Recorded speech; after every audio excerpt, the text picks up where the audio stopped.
É mestre em Direito pela Pontifícia Universidade Católica de São Paulo. É doutor em Direito do Trabalho, Direito Sindical e Previdência Social pela Universidade La Sapienza de Roma. Esse doutorado foi revalidado pela Universidade Federal de Santa Catarina, é isso? E é pós-doutorando em Direito pela Universidade de Roma Tor Vergata, 2009. Por isso, mais uma vez, temos um brilhante expositor que vai abordar o tema O Trabalho a Pequeno Prazo, Lei 11.718/2008. Com a palavra, o professor Villatori. Muito obrigado. Agradeço ao presidente desta mesa, doutor Fernando da Silva Borges. Eu omiti, esqueci de colocar no currículo, o principal é que eu sou amigo dos magistrados da 15ª Região, da qual fazemos muitas parcerias desde 2003, com o doutor Tássio José Vidotti, no primeiro e segundo seminários ítalo-brasileiros, né, já que eu tive a honra de fazer o curso de doutorado e agora o pós-doutorado lá na Itália. Eu digo que não engordei só culturalmente, mas engordei também de outra forma, né, porque uns 190 milhões de quilos, estudando e almoçando e jantando na Itália não é fácil. Gostaria de agradecer também a esse convite honroso que me foi feito, porque me fez conhecer Presidente Prudente, a cidade que eu não conhecia. O máximo que cheguei foi Penápolis, Araraquara, para festas. E, com isso, posso dizer que, pela quantidade de pessoas que aqui está, um sucesso total esse evento. Não tenho dúvida nenhuma e fico até sem graça, né, porque normalmente eu uso aquela expressão, Curitiba não dá certo, congresso normalmente não é tão cheio, não é tão prestigiado assim, porque não tem praia. Aqui também não tem praia, né? Mas tem um povo muito, muito simpático, né? Nós temos aí a certeza de que não precisa ter um litoral bonito, né? E eu estou achando que é até melhor não ter litoral bonito, porque as pessoas acabam aproveitando mais e conhecendo assuntos tão importantes como são esses que estão sendo discutidos aqui nesse congresso, nesse 15º Congresso de Direito Trabalho Rural.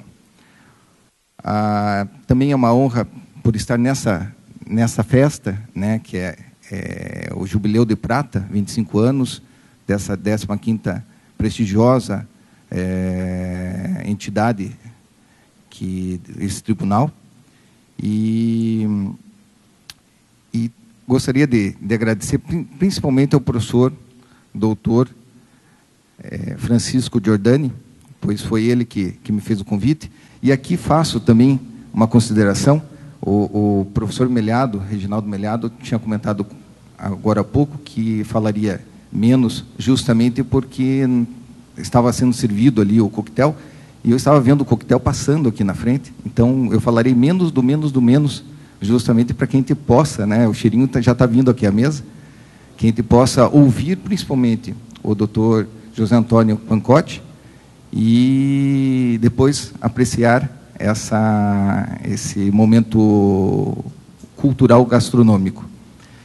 Mas não poderia deixar de agradecer o convite que me foi feito, ainda mais por ser tão amigo do professor Giordani, e esperando que ele retorne a Curitiba, sempre o convido, né, assim como vários outros colegas, o doutor Tássio, o doutor Guido, também, que falarei daqui a pouco. E foi uma das razões de eu vir aqui, pessoalmente, justamente para fazer o convite pessoal a esses meus amigos. É uma honra também estar aqui, rever os amigos, o ministro Fernando Eizono, que está presente aqui, paranaense, que nos representa também no Tribunal Superior do Trabalho, e também posso dizer que conheci várias pessoas. Ontem jantamos junto com a doutora Neida, do Tribunal Regional do Trabalho da 6ª Região, que não a conhecia pessoalmente, só das suas obras, e junto com a Adriana, que faz parte da parte de estrutural aqui, e que, não sabendo eu, ela telefonou para mim dentro do avião, e ela dentro do avião também, para saber se eu estava dentro, se estava tranquilo, se tinha chegado tranquilo, e fizemos, todos nós, um voo juntos, né, agradável, com bastante trepidação, sem serviço de bordo, mas o importante é de estar aqui e junto de todos. Além dessas amizades novas, eu gostaria de salientar e fazer uma publicidade aqui.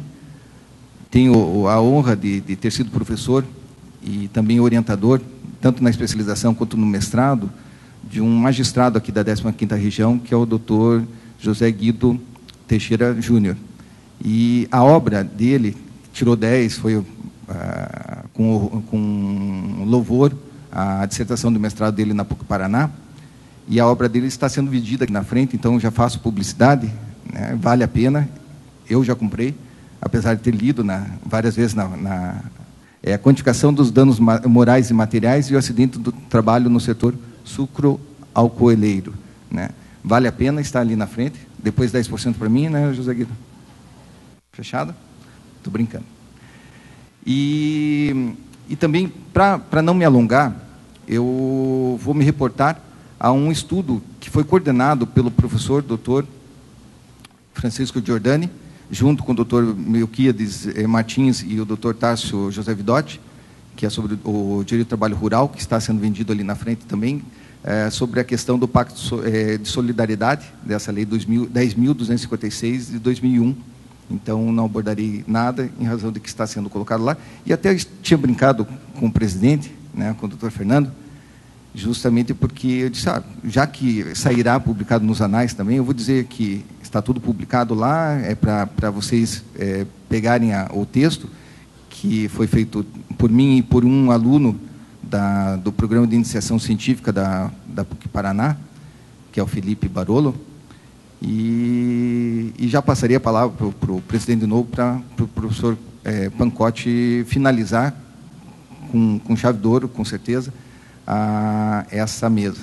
Mas ficaria chato, né, de eu vir aqui, viajar e chegar e só dar um tchau, dizer, é só ler o trabalho. E, então, eu vou fazer, em breves pinceladas, uma colocação aqui com relação a essa lei, a 10.718 de 2008, porque eu participei muito pouco, mas participei um pouco da elaboração dessa lei, da finalização dessa lei. Por quê? Porque nós somos muito amigos do ex-senador Flávio Arnes, senador paranaense, e que atualmente ele é vice-governador do estado do Paraná. E ele, um determinado dia, inclusive é nosso padrinho, meu padrinho de casamento junto com minha esposa, ele e a Odenise, um determinado dia ele me liga, Marcos, você pode me ajudar? Eu tenho uma tarefa urgente, que é converter a medida provisória número 410, né, em uma lei. E eu tenho na verdade, tenho uma semana para fazer isso. Então, ele tinha essa incumbência de uma legislação que eu acho importante, né? Mesmo que metade do pessoal odeie e a outra metade do pessoal adore, né? A CONTAG fez várias salientações, explicou que é um fator interessante, importante para o registro e para a formalização, talvez não com registro em carteira, porque em alguns casos não há necessidade do registro em carteira, né? Eu ajudei nessa parte do direito do trabalho. A previdenciária ele estava bem assessorado pela doutora Elizabeth. E antes de entrarmos nesse assunto, eu gostaria só de salientar que isso é para acabar com certas mazelas, como bem comentado pelo meu amigo paranaense de adoção, né, porque soube agora, ali atrás, que o professor Reginaldo Melhado é paulista, mas com certeza não deixarei que ele saia da adoção do Paraná, porque representa muito bem o nosso estado, mas a questão do gato, né? Eu mesmo, na semana passada, estava defendendo um parente de um amigo meu que tinha contratado uma gata. E eu não sei nem se era bonita, porque não aparece lá a foto dela. né? E essa gata, ela basicamente, ela em um período, um determinado período, ela ganhou 210 mil reais. E eu até vou levantar, porque daí eu acho que flui um pouco mais rápido. Para acabar com essa mazela, que é a intermediação de mão de obra, servem essas leis. Tanto a lei que foi comentada pelo professor, né, que é exatamente a Lei 10.256 de 2001, mas também essa lei, que está aí nova, 3 anos, é uma certa novidade. O que nós temos nesse caso? Nesse caso específico, ela, num determinado período, ganhou 210 mil reais. Foi o que nós contabilizamos dos pagamentos que foram feitos por esse produtor rural, pessoa física. E em numa determinada safra, ela não conseguiu levar ninguém para prestar serviços, que era plantação e colheita de batatas, que são 2 períodos lá no Paraná, perto de Curitiba, que são exatamente em junho e em dezembro. Então, daria para se enquadrar exatamente nesse contrato que nós falaremos rapidamente, que são 2 meses por ano de prestação de serviços, com registro ou com contrato de trabalho escrito. Nesse caso, não houve a participação dela numa determinada safra. Por quê? Porque ninguém queria trabalhar para ela, ninguém queria prestar serviço para ela, porque os valores que ela pagava eram ínfimos.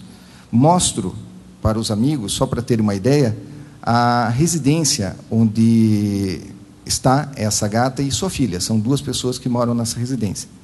Aqui de frente, uma residência boa, média, numa localidade daquela cidade, uma localidade cara, e pelo lado você tem uma ideia da estrutura que essa pessoa tem, dessa gata. 2 pessoas morando nessa residência. E do lado tem até um ônibus, um dos tantos ônibus que ela tem para o transporte dos prestadores de serviço. Então, nós estamos falando aí de um empregado, porque possivelmente, se ele tem toda a caracterização do artigo 2º da Lei 5889/73, ele será caracterizado como empregado, possivelmente, né? Mas, em verdade, não se trata de um empregado qualquer. Ou essa questão que foi bem colocada pelo professor Reginaldo Melhado, muita gente quer caracterizar esse tipo de trabalho como trabalho autônomo, né? E, em alguns casos, nós temos algumas decisões nesse sentido, inclusive no próprio Paraná e em todo o Brasil, em todos os tribunais regionais do trabalho. Então, temos aí uma situação de uma pessoa se aproveitando de terceiros, de outras pessoas. Então, para não ter essa intermediação, é que precisamos buscar outras formas. Muitas vezes pela negociação, que amanhã será muito bem comentado, convenção coletiva de trabalho, acordo coletivo de trabalho, estabelecendo regras específicas sobre aquele fim, como já bem salientado pelo professor Francisco, na palestra da manhã de hoje. E legislação nós temos. O importante é que não a fraudemos, porque até o Pacto de Solidariedade, ou o consórcio de empregadores rurais, ele está sendo de vez em quando mal utilizado. Existe uma terceirização, às vezes, de Pacto de Solidariedade, de consórcio. E isso está muito bem, sendo muito bem trabalhado com relação ao Ministério Público do Trabalho e ao Ministério do Trabalho e Emprego. Crise mundial, ou crise econômica, é exatamente o tema que eu estou desenvolvendo na Faculdade de Economia da Universidade Tor Vergata de Roma. Não é nem de Direito, é de Economia. Por quê? Porque não é um fenômeno que nós não estamos passando, né? Aqui eu tenho algo que a nossa presidenta Dilma Rousseff, que ela gosta que se chame de presidenta, né, não de presidente, ela comentou ontem que o Brasil também passa por crise. E nós sabemos disso por quê? Mas, atualmente, tivemos uma caracterização aí de impostos mais altos para veículos que não são fabricados no Brasil. Isso já é um delimitador de que estamos passando por uma determinada crise, né? Tivemos vários fatores, diminuição de IPI, dentre outras situações que foram realizadas, justamente por quê? Para que nós não entrássemos como entrou os Estados Unidos e a Europa de uma forma geral, a Grécia e atualmente a própria Itália. Então, o que nós podemos fazer é utilizar dos instrumentos que nós temos, e muitos desses instrumentos nossos são nossos. O próprio consórcio de empregadores rurais nasceu no Paraná. O Dr. Dirceu Galdino, que foi vice-presidente da OAB Paraná, teve um problema com relação a um prestador de serviço, e tentando resolver isso junto ao Ministério do Trabalho e Emprego, que estava autuando, vendo que não conseguia resolver dentro do Ministério, ele o fez junto ao INSS.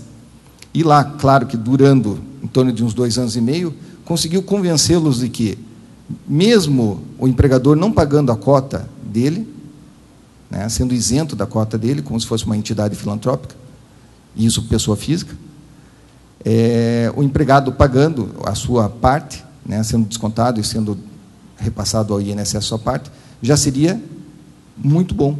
Por quê? Porque esse empregado, esse autônomo, entre aspas, que se acidenta numa usina de álcool, ele vai parar onde? Vai parar no SUS. E quem é que paga o SUS? Somos nós que pagamos o INSS. Por quê? Porque nós estamos ali no SUS a Previdência, a Saúde e a Assistência Social. Tá? Então, eles já atendem essas pessoas.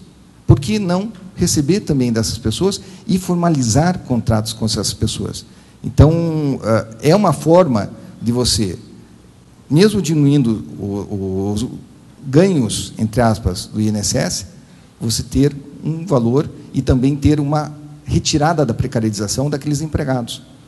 Porque eles estarão realmente registrados em carteira. Evolução geral aqui, é que eu soube que tem muitos estudantes, e hoje de manhã eu vi que estavam aqui muitos estudantes na plateia, mas graças ao meu colega Reginaldo Melhado, ele já fez um histórico da legislação rural, que começou em 1830, e nós temos essa última lei em 2008, então passo rapidamente essa questão, e salientando que no artigo 1º da Lei 5889, diferencia do trabalho doméstico, porque na CLT, o artigo 7º, letra B, exclui o rural da sua aplicabilidade, voltando, na verdade, vindo a ter essa aplicabilidade da CLT, no que não for incompatível, no artigo 1º da Lei 5889/73, que denominam como o Estatuto do Rural. Empregado rural e trabalhador rural, para ter uma diferenciação, empregado rural é aquele que é registrado, aquele que trabalha para outrem, de acordo com os requisitos do artigo 2º dessa mesma lei. E o trabalhador rural é todo aquele que faz algum serviço na área rural, ou em prédio rústico, e que não é empregado. Ele pode ser dono da terra, mexendo naquela terra. Com relação à própria Lei 11.718, né, que nós trabalhamos nesses basicamente 7 dias, o que podemos dizer? E ali é interessante, eu nunca serei político, e se quiserem, podem fazer até uma cartinha, o doutor Reginaldo faz uma cartinha para mim, eu vou assinar, porque é uma loucura, né? Eu vivi 7 dias de loucura total, e não só nessa parte, mas também, uma vez elaborando uma legislação sobre livre circulação de trabalhadores no Mercosul, em que foi outra loucura, sem dormir alguns dias, né, como consultor, eu notei que é um trabalho árduo e que muita gente não dá valor. Nós fabricamos, entre aspas, essas 2 leis, né, que não tem paradigma em local algum, e nós estamos sendo copiados por alguns países em relação a isso. Estive na Itália em junho do ano passado, em Ferrara, que fica do lado de Bolonha, e expus, porque eles queriam saber como é que o Brasil não entrou na crise. E eu expus para eles a figura do trabalho, Pacto de Solidariedade, do consórcio, e também essa situação dessa legislação, e eles adoraram. Eles disseram, nós vamos fazer um desenho de lei, e estão produzindo esse desenho de lei para poder utilizar essa legislação feita, nascida aqui no Brasil. E então nós temos essa inteligência de ver os nossos problemas e tentar solucionar esses nossos problemas. É claro que alguns abusam da aplicação dessa legislação. O que nós temos de característica aqui? Primeiro, prazo máximo de 2 meses por ano. Ultrapassou 2 meses, vira automaticamente contrato por prazo indeterminado. Então, o registro vale e continua valendo, e tem as verbas rescisórias, tudo normal. A filiação e inscrição do trabalhador na Previdência Social decorre automaticamente de sua inclusão pelo empregador na guia do recolhimento do Fundo de Garantia do Tempo de Serviço. Então, você vai inscrever o seu empregado nessa guia. O contrato de trabalho por pequeno prazo deverá ser formalizado, daí, primeiro, na sua CTPS, ou livro, ou ficha de registro. E aqui foi um dos pontos que nós colocamos, uma das emendas que nós fizemos, porque a medida provisória não trazia essa previsão da CTPS, ela colocava simplesmente contrato. Um contrato. Tá, eu sou trabalhador rural, prestarei serviço para aquela propriedade rural, e eu não tenho prova de que prestei serviço lá? Para que vale isso? Então, um dos aspectos que nós batemos muito forte foi exatamente esse: formalização, ou por contrato, porque muitas vezes esses trabalhadores não têm carteira de trabalho, e nós sabemos que, às vezes, dependendo do caso, há inclusive falta de carteira de trabalho em alguns períodos do ano. Então, não se pode exigir, né, sem que tenha a possibilidade para isso. Tudo bem, faz o contrato, 2 vias, e mais importante, que chame junto o sindicato, por meio de acordo ou convenção coletivas de trabalho. Aqui, até no texto que nós desenvolvemos, estava certinho, na parte de português, até porque meu pai é professor de gramática, né? Acordo e convenção coletivos de trabalho. O masculino chama e o plural também chama, então, coletivos. Mas eles fizeram uma cópia, eles acho que gostaram do artigo 7º, inciso 13 da Constituição, que tem lá duração, já bem salientado pelo professor, duração de 8 horas diárias, 44 semanais, salvo acordo e convenção coletiva de trabalho, que gerou todo um problema, 88, 89, 90, até meados ali na década de 90, eles voltaram a errar. E eu não sei, eu acho que o legislador gosta de errar, né? Por quê? Porque gera mais problema, ou gera mais trabalho para os advogados, porque interpretações vêm, né, com um erro só de gramática. Então, isso é importante, que o sindicato saiba que está sendo praticado esse tipo de contrato por pequeno prazo, né, naquela propriedade. Então, ele, direto ou indiretamente, ele está visualizando isso, e ele está tentando coibir esse tipo de ato. Tá? Isso foi muito discutido dentro da plenária do Senado Federal, né? Tinha senadores que não queriam, de forma alguma, que isso aparecesse. Foi um dos tópicos também que foram inseridos. Por quê? Claro, é muito mais fácil não formalizar ou formalizar precariamente. Então, aqui nós temos uma segurança também para o trabalhador.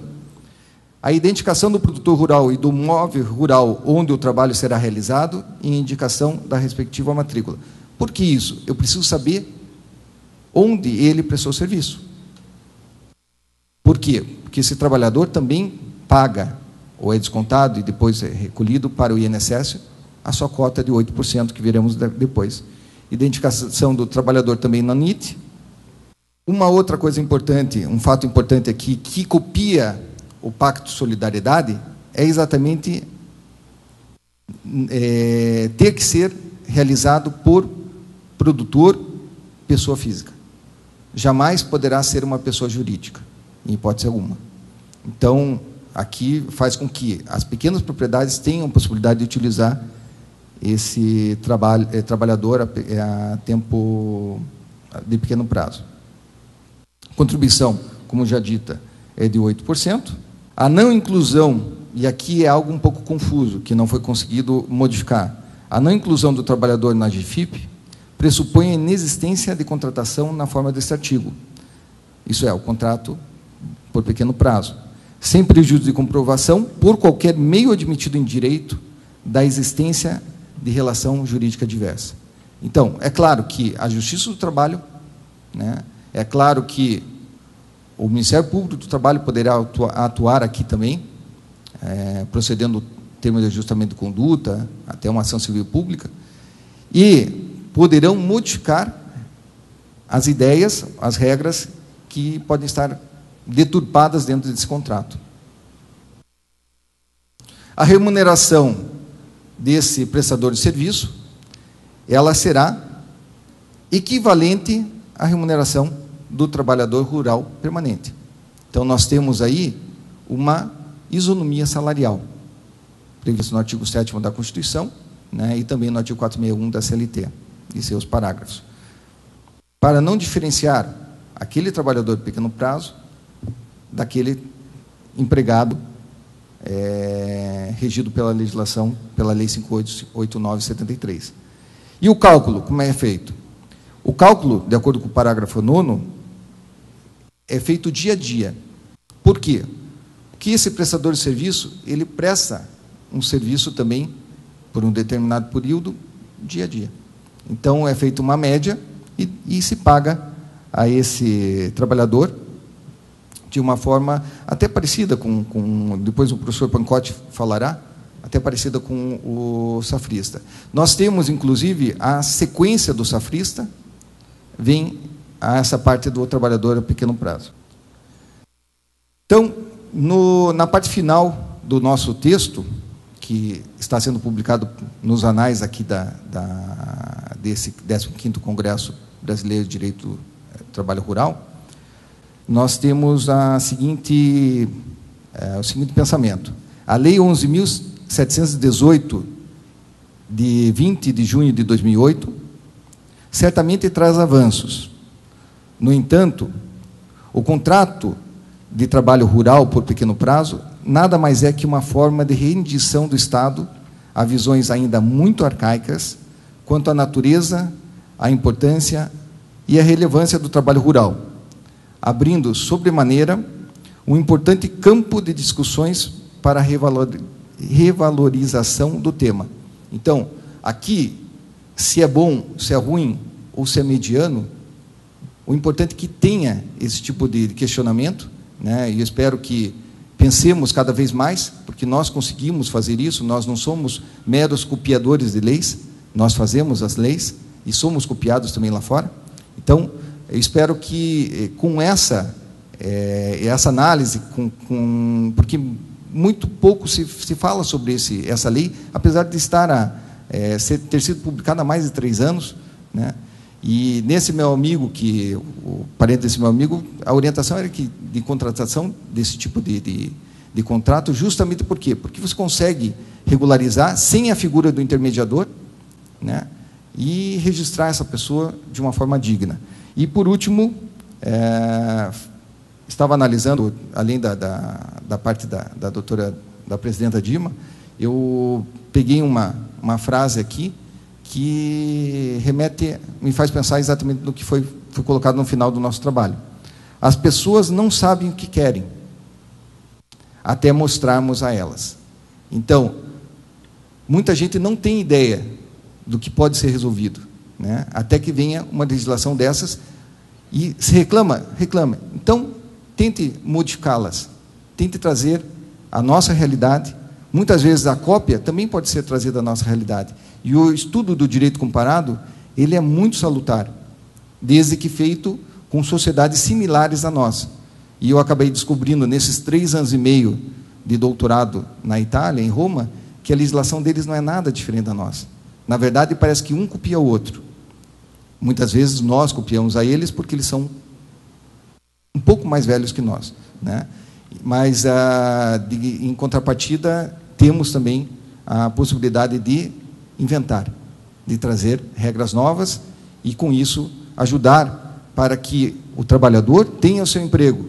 Como bem comentado hoje de manhã, né? Nós temos perda de empregos, trabalho, bancários. Hoje nós fazemos tudo e um pouco mais.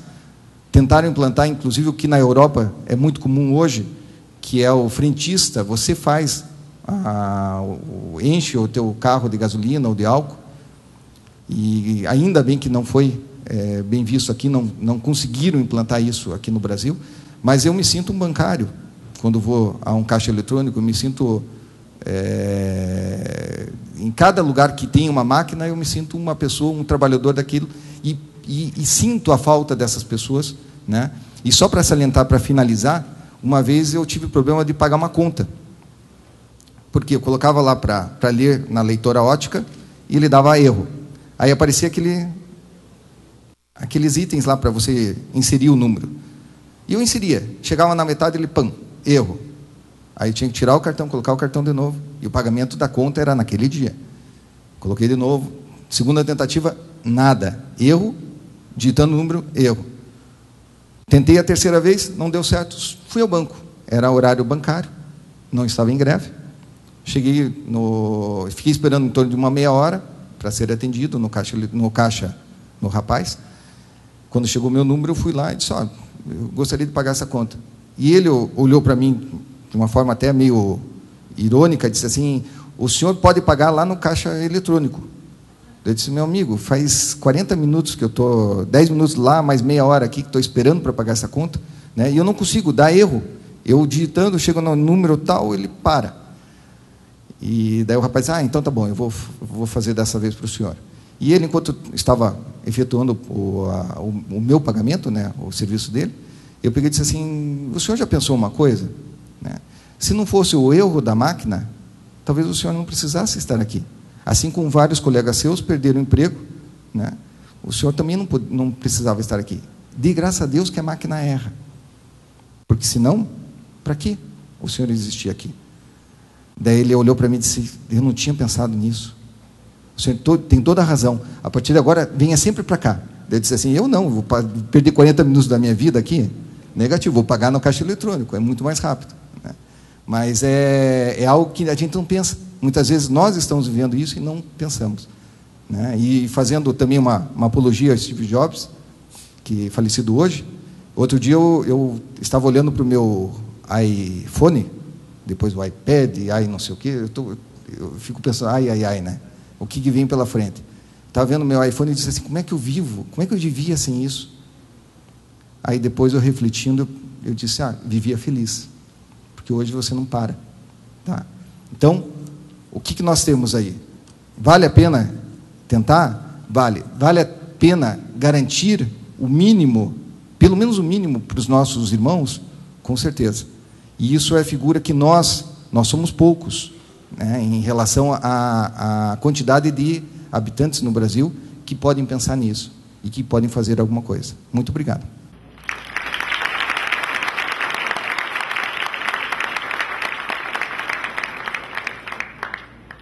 Agradeço pela exposição do professor Vilatori. Já conhecemos